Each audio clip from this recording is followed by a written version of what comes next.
नमस्कार। बोल्ने ढुङ्गा मिनी भ्लग युट्युब च्यानलमा यहाँहरूलाई स्वागत छ। म नगेन्द्र कार्की चाहिँ आज यो हाम्रो अरुण नदीको यो भोजपुर धनकुटा सडक जोड्ने पुलको बिचमा रहेर चाहिँ यो आज योभन्दा 10-12 वर्ष अगाडिकै लेभल पानीको लेभललाई उछिन्दै आज एकदम ठुलो बाढी आएको छ। यो अरुण नदीमा यहाँहरूले देख्न सक्नुहुन्छ। यहाँ धेरै दाउराहरू रुखका खुट्टा मुढाहरू धेरै ल्याइरहेको अवस्था छ। यहाँहरूले हेरिराख्नु भएको छ। हेर्दाखेरि पुरै समुद्र जस्तो लागिरहेको छ। यता पारिपट्टि यो हाम्रो एउटा फेरी बजार भन्छ। यो फेरी बजारलाई चाहिँ अलिकति डिस्टर्ब गरिरहेको अवस्था छ। यहाँ थोरै पानी अरू लेभल बढ्यो भने यो फेरी बजारमा पस्न सक्ने अवस्था छ।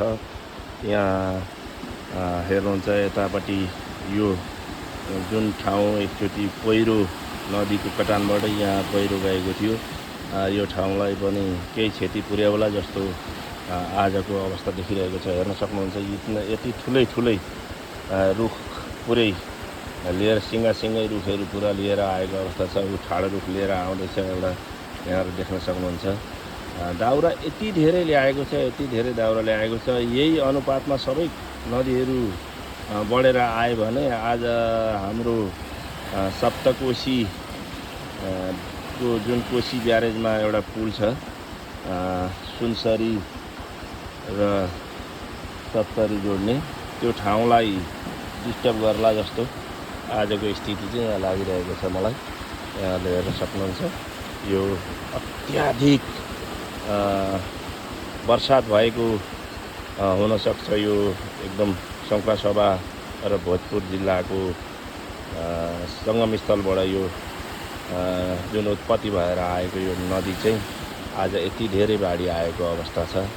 हस्त यो बोल्ने ढुङ्गा मिनी भ्लग युट्युब च्यानल हेर्नुहुने सम्पूर्ण दर्शकहरूले चाहिँ मेरो यो मिनी भ्लग युट्युब च्यानललाई सब्सक्राइब, लाइक, कमेन्ट, सेयर अवश्य गरिदिनु हुनेछ भन्ने आशाका साथ म आजको यो भिडियोलाई यहीँ बन्द गर्न चाहन्छु। हस्त, नमस्ते।